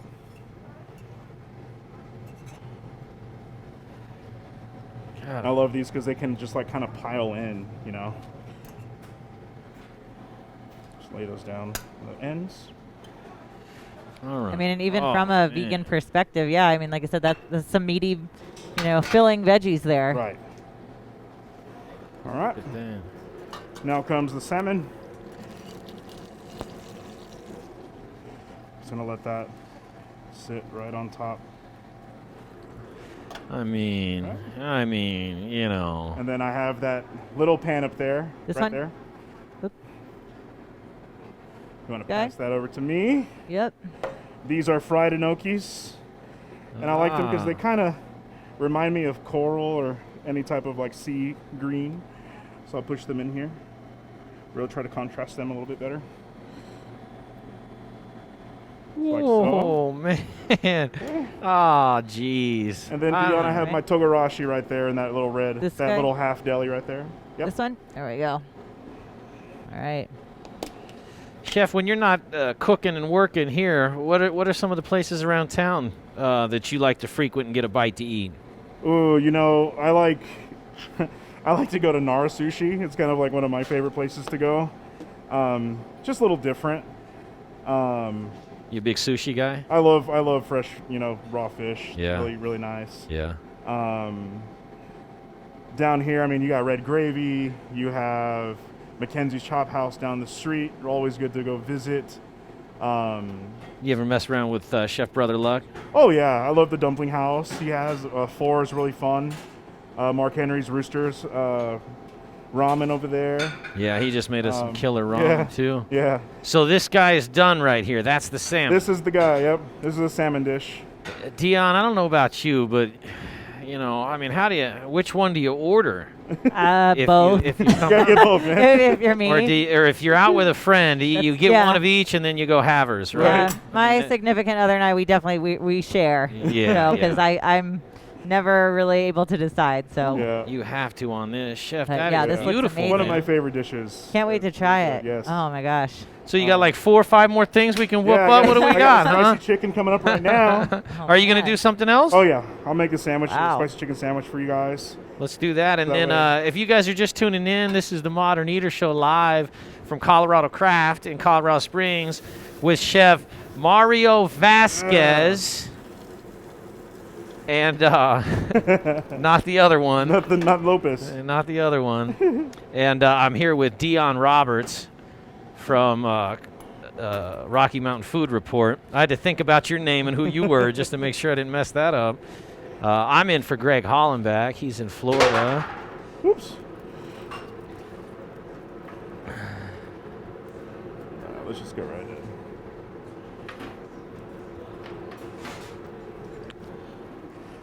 Alrighty.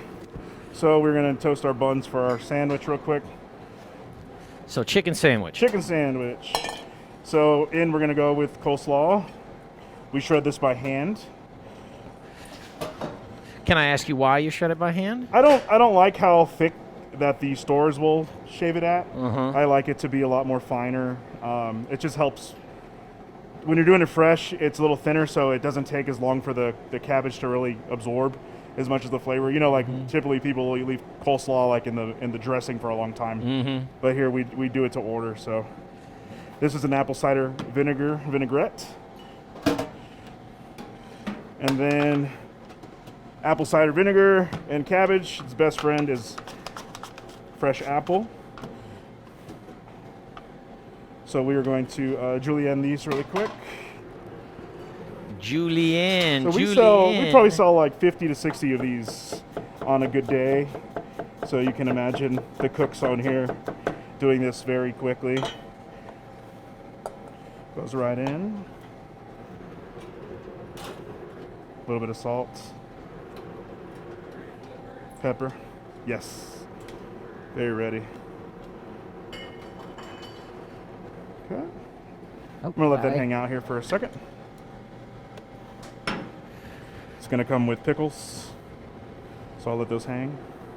Dionne, if you're doing a chicken sandwich, do you do the spicy chicken sandwich or do you do, the grilled, a little bit of avocado instead of mayo? With I go spicy. I love fried chicken. You go the and I've spicy even route? had they were doing during COVID Mario was doing some fried chicken on Sundays, and I definitely got in on that. So a piece of fried chicken is where it's quite, at. nothing quite like it for me. So yeah, this is the so we, like I said, we twice batter this.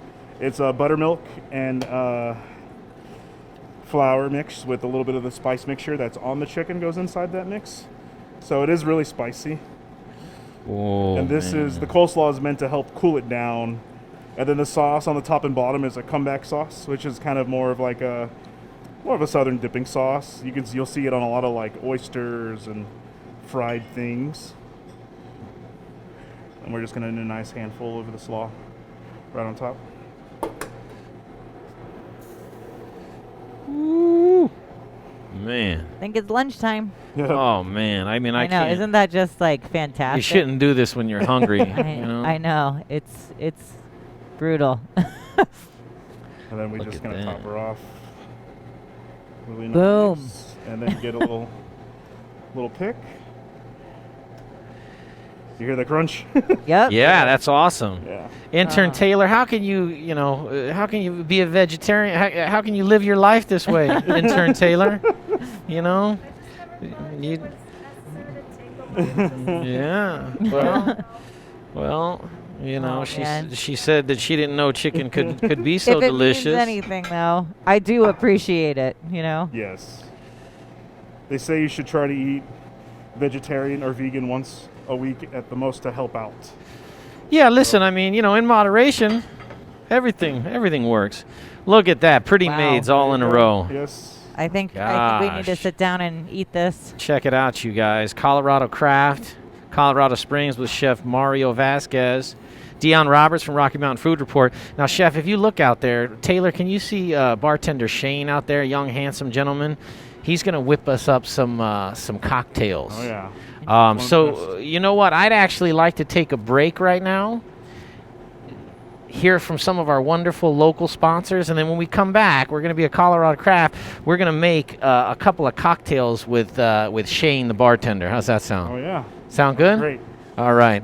You're watching The Modern Eater Show. Hey, you guys. Jay here with The Modern Eater Show. Thanks for watching.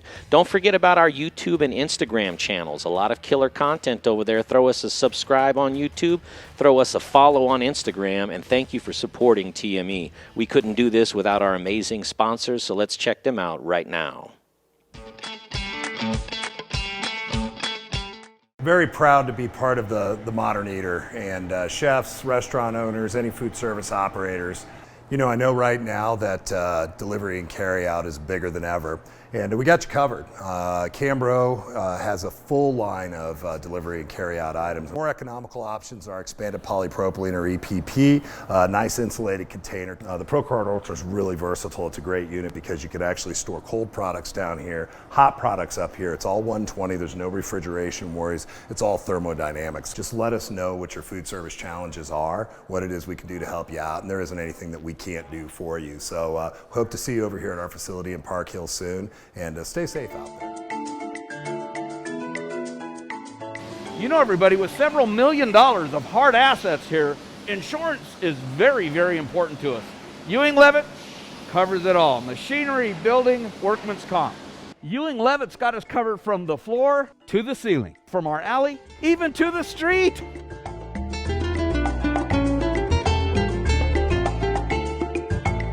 This divider, this press, my cooling conveyor, my oven. Ow, ow. Ewing Levitt covers our counter stacker and our employees too.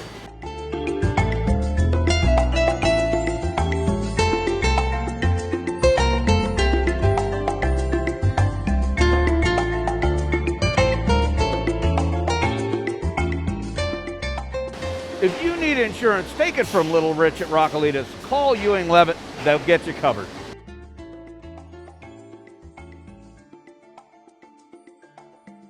I go home, I strip down to my skivvies. All right, here we go. I got it. Hey everybody, Steve Gould from Golden Moon Distillery and Golden Moon Speakeasy. When I get my cocktails to go from Golden Moon Speakeasy, I go home, I kick back, and I watch The Modern Eater.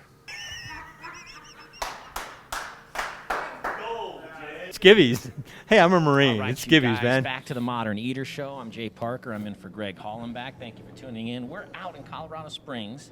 Right now, we're at Colorado Craft, and I'm with Chef Mario Vasquez, bartender Shane, and Dionne Roberts from Rocky Mountain Food Report. We're going to make some drinks. What's that? Oh, yeah, and she's here, trust me. She's just not in the shot.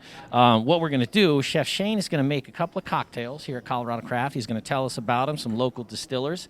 And that's what's up. Shane, how are you? I'm great, Jay. Thanks for having me. No problem. Guys, I'm going to take you through two of my favorite basic classic cocktails that I love to use local spirits with. The first one is going to be a barrel-aged gin Sazerac using Boulder Spirits Ginski. It's an absolute banger of a spirit. It gives off such unique and interesting flavors. It's hard to find something that compares and drinks the same way, so it makes an excellent, elegant Sazerac. To start, we're just going to get that bad boy in there. About 2 ounces of the Ginski. He's just going to glean right by that flare he just did. Mm-hmm. That's how you know you're dealing with a real bartender. Touch of simple syrup, about 1/4 ounce. And then, of course, you can't have a Sazerac without your gentian bitters, Peychaud's, a hefty amount, at least 10 dashes for a good one. That's for a good one.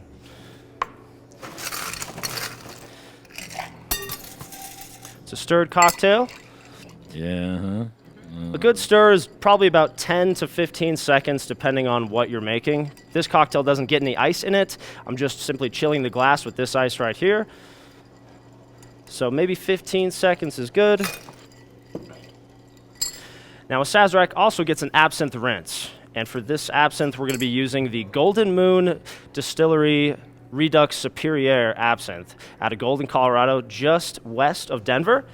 I'm a big fan of this distillery. They make a lot of awesome products, a lot of awesome liqueurs as well. Stephen Gould, man, that's our guy. That's our guy. We've had him on the show a bunch of times. They make really good stuff over there. Just coating the glass. You don't want a ton, and you also don't want to waste it, trust me.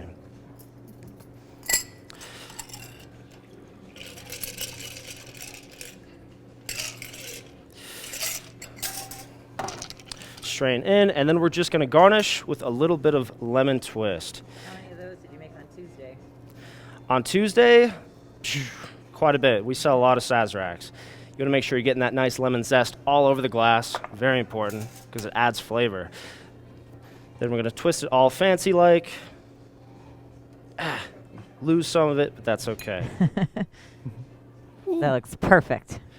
Believe it or not, and I, shared with Shane that I was, a small-time bartender. I've never seen that method with the zest before, but it's awesome. Yeah, simple lemon twist. Yeah. Next up, we're going to be doing just a classic sidecar with some of my favorite spirits. This is the Nobleman's Apple Brandy from Blackhat Distillery, a relatively new distillery here in Colorado Springs. One of my best buds, Montana. She's an excellent bartender, damn near the best in town. Works over there. You can always go see her at Blackhat. And again, we're going to be bringing back some more Golden Moon stuff, dry curacao for the sidecar.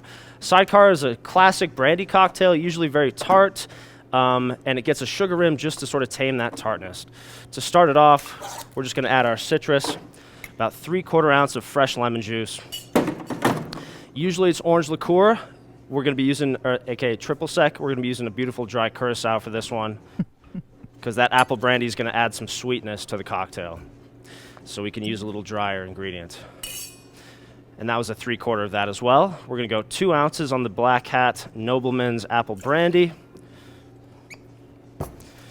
That's some good stuff, too. Throw in your ice. Shake the hell out of it. This is my guy Yes. right here. I can Doing tell the you cha-cha. I love it. Yeah. Dinner and a show. Yeah, he's got flavor. This is my guy, man. We're going to fine strain.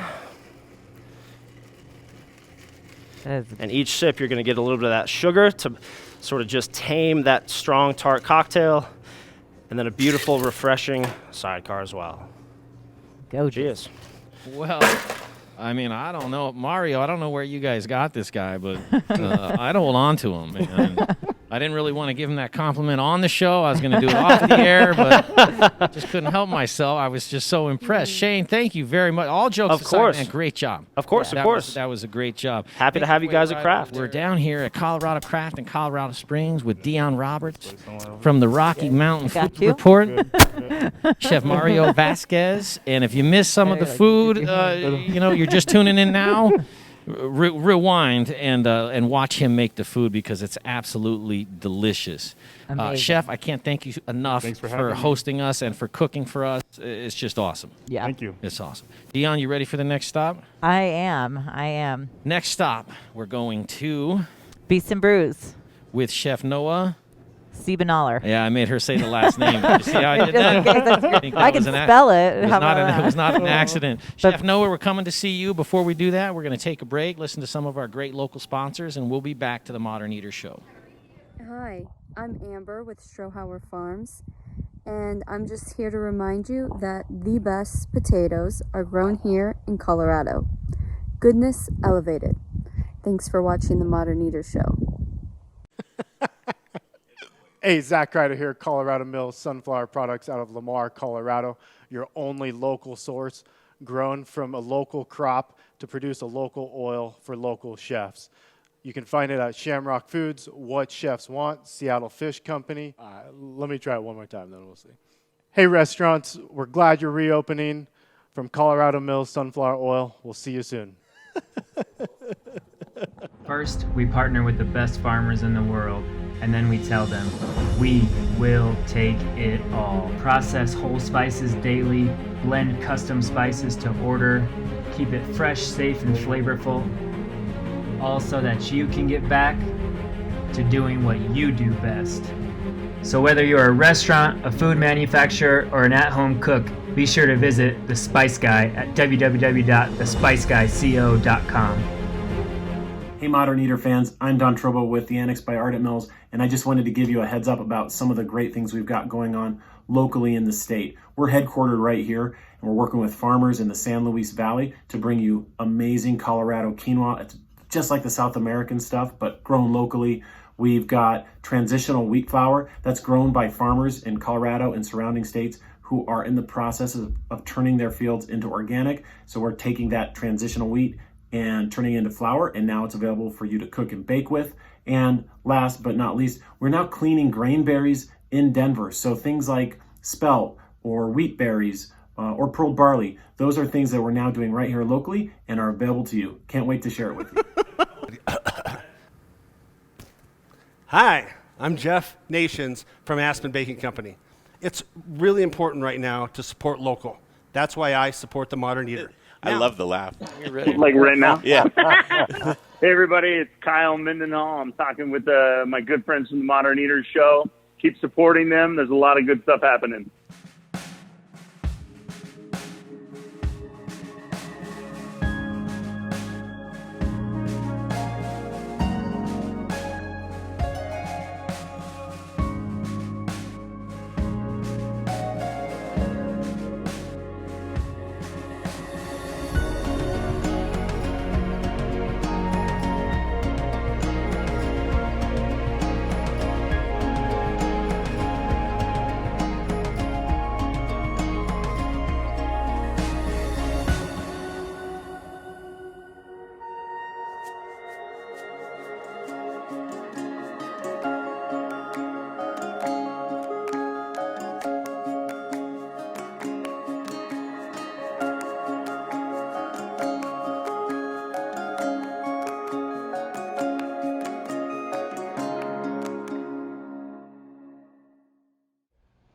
We started Meridian Spirits because we love the way that spirits and cocktails can bring people together to socialize, to bond, to have conversations. Well, right now we've got some big conversations to have. Coop Vodka and Coop Gin are available at liquor stores across the metro area, but if you can't find us or would like to have us behind your bar or at your restaurant, send us an email, info@meridianspirits.com. We know things are a little different these days, but think of us the next time you're planning a virtual happy hour or a socially distant picnic. And keep an eye on our social media, Coop by Meridian, for all the latest and greatest. Hey guys, it's Caroline Glover. I'm the chef owner of Annette out at Stanley Marketplace. Citrus is about to be in its prime. I just want to thank everybody for showing so much support to small local restaurants in this really hard time. And you're watching the Modern Eater Show. I'm fine with that. All right, you guys, back to the show in just a second. Jay Parker in for Greg Hollenbach. I'm here in Colorado Springs with Chef Noah Siebenaler, and we're here to tell you about bread, and specifically Aspen Baking. Aspen Baking Company has been baking the best bread in Colorado since 1994. Chef, I know you use Aspen Baking Company here. What do you use here? Why do you like it? So I use their sourdough, their French Parisian, their burger rolls, marble rye, and slider rolls. I was introduced about 3.5 years ago, and I haven't found a better bread in Colorado since. So we use it exclusively for everything. I'm telling you what, you guys, don't take my word for it. Take Chef Noah's. They're making quality product. They don't put in the fake colors. They don't put in the chemicals. They don't freeze it. They don't do that stuff. They just bake fresh bread. AspenBaking.com is where you go to get that bread. And now, back to the show. Let's take a little tour of the dining room, and then Chef Noah is going to cook some stuff for us. Chef Noah, you know, the first thing you see, obviously, when you walk in here is 100 taps. That's right. You know, you have 100 things on tap over here. How does that work here? So we have 100 self-pour taps here at Beast and Brews. We utilize the self-pour technology called Pour My Beer. So the guests, when they check in, they receive a pour card, and then they just put it in whatever slot underneath the screen that they want, and then they can pour whatever they like by the ounce. Our spirits and everything are controlled by portions, but all the beers are by the ounce. Okay, let's take a walk over here and look at the patio. I know we got a little bit of snow out there right now. Recently, yeah, so nobody's out there, but you have a beautiful, spacious patio with a great view. Obviously, I mean, look at the room in this place. You guys could just go swimming around. So yeah, Taylor, easy to stay socially distanced out here. Yeah, you know, just imagine that when it's not snow and people are out there and dining and enjoying stuff. What are some of the favorite beers that you guys have on tap? Oh, we've got so many. So we only bring in Colorado beers. We try to support as many Colorado breweries as possible. Our ciders have really been killing it lately. A couple of the favorites are definitely the Boxing Brothers and Apple Valley ciders, both here in Colorado Springs. And then Stout Month coming up, so we've got a handful of stouts on right now, especially from Left Hand Brewing. We have their peanut butter milk stout and their raspberry milk stout sitting next to each other, so people make a PB&J stout with it. Man, I love it. Now, I know we're going to cook some stuff, but you That's have right. a couple of special guests here that have companies, or they produce some food that you use in the kitchen. That's so right. We're going to meet them. We're going to go back in the kitchen, and we're going to cook some stuff. Do you know what you're cooking? I'm going to do a mushroom poutine for you all today, utilizing the mushrooms from Microvora and the cheese curds from Swatch Artisan Foods. Nice. Who do we have here? Who's this? So this is Jen from Swatch Artisan Foods. She is our cheese guru and butter as well. We've recently switched over to using their butter exclusively in our restaurant. Hello, Jen. Hi there. How are you? Jen, it's an easy name to remember. I didn't forget it 3 times before we started this. That wasn't me. Who's the young man behind you? We've got Petru over here from Microvora. He grows our mushrooms and our microgreens here locally in Colorado Springs. We're going to try that microphone. I was having problems with that microphone, so we'll just see if it works. But you can hear everybody so far? Noah, let's not let the internet mess us up, man. Let's jump in the kitchen, start cooking. Awesome. But we're here, and we're here with Jen, and we're here with Petru. Yes, sir. Woo! I got it right for just a second. Chef right. Noah, you know, as you kind of put all this together, kind of, you know, do our viewers a favor and tell us a little bit about your relationship with Jen and your relationship with Petru, and then I'll let them talk a little bit about it themselves. Absolutely. But how do you know these folks? So as you know, we try to do everything as local as we can here in Colorado Springs. Once we found out, so my social media manager actually introduced me to Jen. She said, hey, there's this butter lady here in town. You've got to try her butter. I'm like, nobody in Colorado Springs makes butter. There's no, it's not going to be good. So she brought me samples, and literally I couldn't switch over fast enough. And then cheese curds and Gouda and aged Gouda, and it's just like, okay, why am I buying cheese from anyone else? So nice. Jen, tell us a little bit about the company, how you guys got started, your involvement, you know, like the elevator speech of who you are. Yeah, absolutely. So my husband and I started the company back in 2018. We had a larger business doing dairy manufacturing for a while, and we really wanted to make a transition to really focusing on high quality artisan production.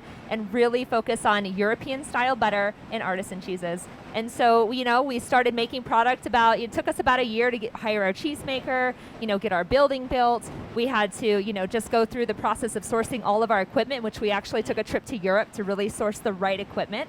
And it took us a year to put it together. And when we finally did, we started making cheeses and we started making some butter, which of course, we realized that as we were ready to release our product, here we are in April 2020. And right in the middle of the most awesome time to launch a business, right? Right in the middle of COVID. And initially we were really focusing on, our wholesale customers, but of course with all the restaurants shut down, I decided we needed to make a pivot. And so I decided we're gonna go direct to consumer. And I hit up every single farmer's market that I could, and I sold roll of butter by roll of butter and wedge of cheese direct to consumer, and really just started building the community around this new product. We really focus on European style butter, so all of our butter is batch churned from local milk that we get delivered every single day into our facility, which is about 300 miles southeast of here. So, yeah. Great thing is that we're neighbors. I mean, they literally live right down the road from us here at the Beast and Brews. Far out. You give them a discount when they dine here? We're in here all the time as customers, though. It's good food. Trying to do what I can. Right. Tell us a little bit about Petru and how you know him. Yeah, so Petru was introduced to us, almost a year ago now. We continue using his products through our COVID quarantines, and initially started out as mushrooms, and then I said, hey, my microgreen grower kind of quit showing up, and he's like, I got microgreens. So now we're using his microgreens and mushrooms exclusively, and we're even starting to sell them out of our deli cases up here too. I love it. Petru, same thing, man. Give us the elevator speech of who you are and what the company's all about. Intern Taylor, if his microphone starts doing that thing, just point at me and I'll give him mine. Yeah, absolutely. I'm Petru with Mike Avora. We started the company in 2017 and did mostly sales to restaurants. And then once COVID happened, the restaurant shut down, so we had to find an avenue. We had a month of mushrooms ready to go, and we ended up launching an online store. We met with Katie from the SoCo Virtual Farmers Market that she just launched, and that really helped us make a connection with all the individuals in Colorado Springs. So we've just been working that. Now we're doing ready-to-grow blocks for individuals. We do deliveries in town each Wednesday in Colorado Springs. Hopefully that'll expand to Denver soon. We're building a new facility right now, and it's going to have a focus more on the medicinal side of mushrooms, because you get into your reishi and cordyceps, and they do things for your body that nothing else does. So really excited to get that out to the people of Colorado, and we appreciate everyone for their support. Mushrooms, cheese, and Noah. This thing? Mushrooms, cheese, and Noah. I'm back in my microphone doing some stuff, so we're playing. It's all good. Chef, do me a favor. I don't want to talk too long because my microphone's awful. Narrate what you're making, and let's just make it. All right, so I'm doing a mushroom poutine. Our poutine is one of our number one selling appetizers here, and I decided today, since we wanted to promote both of these fine businesses, we're going to do a mushroom poutine. So I took some of Petru's mushrooms. I kind of cured it with my pastrami seasoning and threw it in the smoker for a little bit. So it's cooking on the flat top now. For our cheese curds, we actually bread them and then freeze them, so we cook them from a frozen state. Just a little bit of water to steam it. So the cheese curds over here, like I said, we bread these and then we freeze them. And then we have a as I throw that on the ground, we have a traditional poutine gravy that we use. It's half beef, half chicken. We'll finish this off.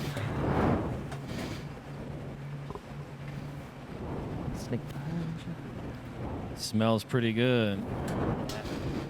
The real skill, again, lies in navigating around all the photographers. Got some fresh herbs on our fries. I just recently tried some of their butter and cheese too, and it is magnifique. Yeah, I just received some, and I've been buying these mushrooms from local farmers markets, so we come full circle. Jen, is making butter hard? Difficult? Well, we utilize a batch churn in all of our processes, which is something that you don't typically find really in this part of the country. We're really the only European-style butter makers within hundreds of miles. Gotcha. So what we do is we get our milk, fresh, local, raw milk delivered in every single day, and everything we do, we take completely from start to finish. So we do the separation of the cream. We actually ripen the cream before we put it into the batch churn, and it's a much slower process in order to get that European-style butter. Typically, American-style butter that you find today is 80% butter fat, and 1 to 2% milk solids, and the rest of it's basically water. With our particular butter, we target always over 82% to be called European style. However, our batches are between 83 and 87% butter fat, which is extremely premium butter. I mean, that's why you can taste that creaminess in your mouth, and when you're just cooking with it, you can cook at a slightly higher temperature because it has basically more fat and less water. So yeah, I mean, I have this hunk and roll, and I actually just reshared a video of their butter machine. It's hypnotizing. It's just turning out the butter, and it just looks like this just creamy goodness. It is amazing. Chef, what are you drizzling? Yeah. What's going on? That's our poutine gravy. Oh. Let's finish these off with some mushrooms here. This looks divine. Oh my. So generally, our appetizer that we serve in the restaurant, we actually put pastrami on top that I make with cow's tongue, with lengua. Oh man, is that fat-free? That looks fat-free. Yes. For you, fat-free, sugar-free, full of love. Thank you so much. Oh, That looks look incredible. at that. Intern Taylor, great job. Wow. With that camera. That's good-looking food right He there. is doing a great job. Are you making something else, or is that it? And I don't mean that to... No, while you of guys course dig you in, do. I'm going to make some beef tartare for you as well while you guys try that out real quick. I'll tell you what, fancy. Dionne, you can dive into that if you want. I can't eat anymore at this point. Jen, why don't you eat that? Tell me how delicious it is. Patru, these are your mushrooms on top, Yes, right? sir. Yep. Tell me what mushrooms you use there and how you grow those looks bad like boys. We have some king trumpets and some oysters, possibly some lion's mane.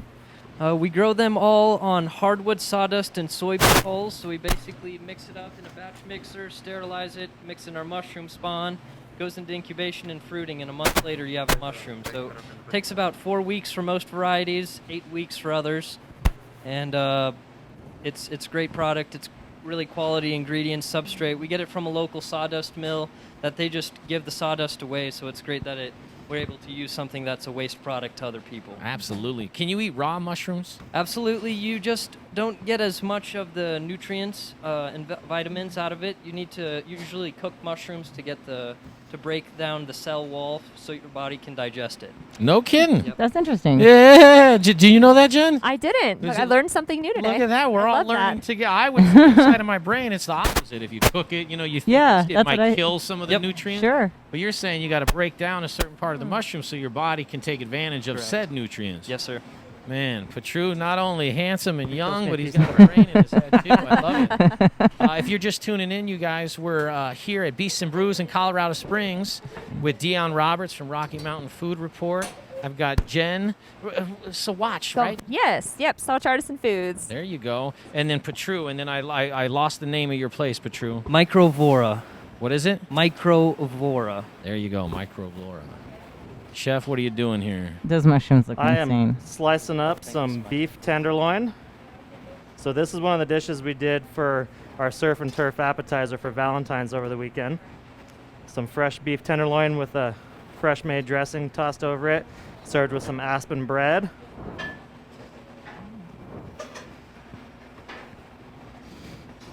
So we did a pre-feed dinner menu for Valentine's weekend, and a lot of people were first-time guests and had never had beef tartare.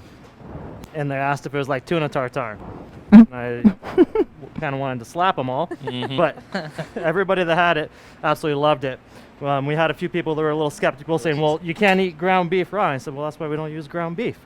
We use good quality beef that we dice fresh. Then our dressing is some fresh local egg yolks, some parsley, capers, some peppadew peppers, salt, a little bit of fish sauce, and sunflower oil from Colorado Mills. Colorado Mill, you do the sunflower oil too, yeah? We do. So yeah, it's great the only company. oil we use in-house in our fryers, my salads, saute station, everything. I literally don't have another oil in house other than butter. Love it. Zach Kreider over there at Colorado Mills Sunflower Products. He's our guy. He's a great ambassador for a great company. Zach's fantastic. Yeah. All right, let me get some bread here. Oh, look at that. That looks Now, beautiful. I'll be honest, Chef. I'm somebody who I'm a little weary about eating You're a little raw skeptical? stuff. Well, well, and I don't know about skeptical in you because I know you and trust you and love you. I'll eat anything you give me. You're the perfect without customer any then, brother. jokes. You're the perfect customer.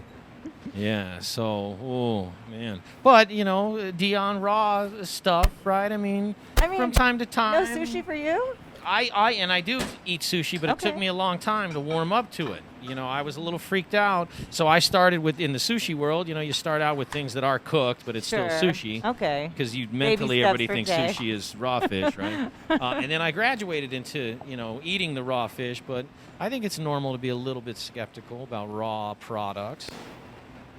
And now you know that eating raw mushrooms, you're not going to get as much as the nutrients. Now I know. I mean, that really did surprise me. Patru really dialed us in with And that. those mushrooms are just, meaty and full. And gosh, I am just so excited to dig into the poutine and this.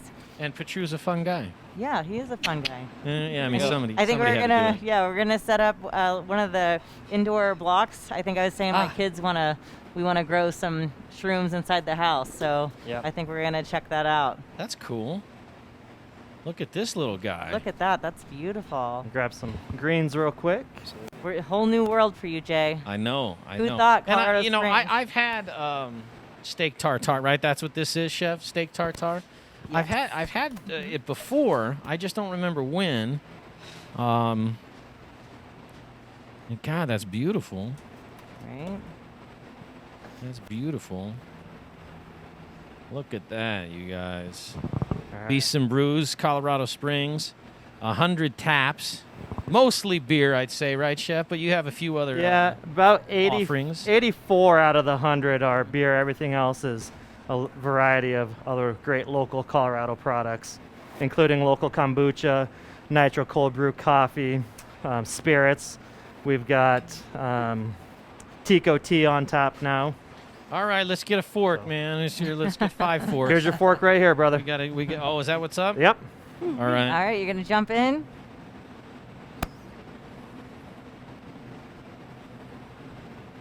I don't know why I'm standing back here. I'm getting too jealous. Come over and get some. All I don't right, know. here we go. I don't know if I'm Love doing it. this right. Do I You're pinch doing it? it right, the old yeah. school style? So here, just take a piece. Dip it in there.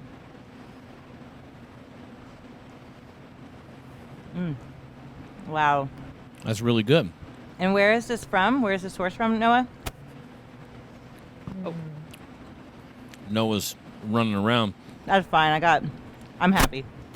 That's good stuff. Mm-hmm. Jen, you want to get in on that? It's really good. Yeah. Get in on that. We're running this on special right now. It's free for the next 5 minutes. Perfect. How is it? It's amazing. And that bread's not too bad either, huh? Right? Aspen's French Parisian. It's the perfect bread for my knuckle sandwich. And where do you source your meat from? So our beef comes from various sources. As you know, it's hard to find one supplier for all of our beef. The hard part for a restaurant is we have what's called a box beef program, and most local ranchers throughout the states they want to sell the whole cow, and we can't use the whole cow. We use more filet, tenderloin, ribeye than we do. So the ground beef, yeah. Exactly. Mhm. But we do get local brisket and chuck that you can actually see in our dry age chamber out here. So we dry age that for 28 days, and then we trim it up and grind it, and that's how we make our dry aged dinner burger. How do people get a hold of you down here? beastandbrews.com. You can make reservations, shoot an email, all of our contact info there. Otherwise, our Facebook page has everything to get in touch with us as well. 7 Spectrum Loop, Suite 140. We're on the north end of Colorado Springs, right by the new Topgolf being built. Bingo, bango, right there. Jen, how can people get a hold of you and Sawatch? Yeah, absolutely. You can go online at sawatchartisanfoods.com. We've just started expanding up into Denver as well, so you can start finding our products here locally very soon. And we also do shipping and home deliveries here locally in the Springs. But if you're interested in wholesale, we do a lot of large bulk sizes of our cheese curds as well as our butter. So definitely get in contact with me, and you can just shoot me an email as well. So right you guys from our just started website. distributing with What Chefs Want as well, correct? Yep, What Chefs Want. So you can find it through their website as well for online direct ordering. I love it. Yeah. I love it. Petru, you saw the theme there. Go ahead and jump in. Well, anybody can find us online at microvora.com. That's CROVORA. We're also on Instagram. We do online orders. Every Wednesday we deliver in town. So hope to see you all at the farmers market over the summer, and thank you very much. Well, I'll tell you what, I've been blown away. It's a great show. Dionne, we've been to some really cool places. Dionne Roberts with Rocky Mountain Food Report. You're all over Instagram and Facebook and the whole thing. Eating my way through this life. Yeah, Yep. yeah. So if you just search out Rocky Mountain Food Report. Yep, at Rocky Food Report on Instagram or RockyMountainFoodReport.com. You can follow along and Look at the pictures on Rocky Mountain Food Report, and then look at the pictures on the Modern Eater, and send us a message. Who's doing better pictures? Because me and Dionne, I think I want to start this little rivalry just so it's a fun thing where at 4 o'clock in the morning we'll send each other pictures of chicken scallopini, and be like, look at this, right? Well, listen, for Jay Parker, for Greg Hollenbach, who's in Florida, he'll be back soon. We miss you, buddy. For Dionne Roberts, Chef Noah Siebenoller, for Jen, and for Petru. We're going to call that a show from Colorado Springs live at Beasts and Brews. We'll catch you on the next Modern Eater show on Monday. Yep. Thanks so much. Hey.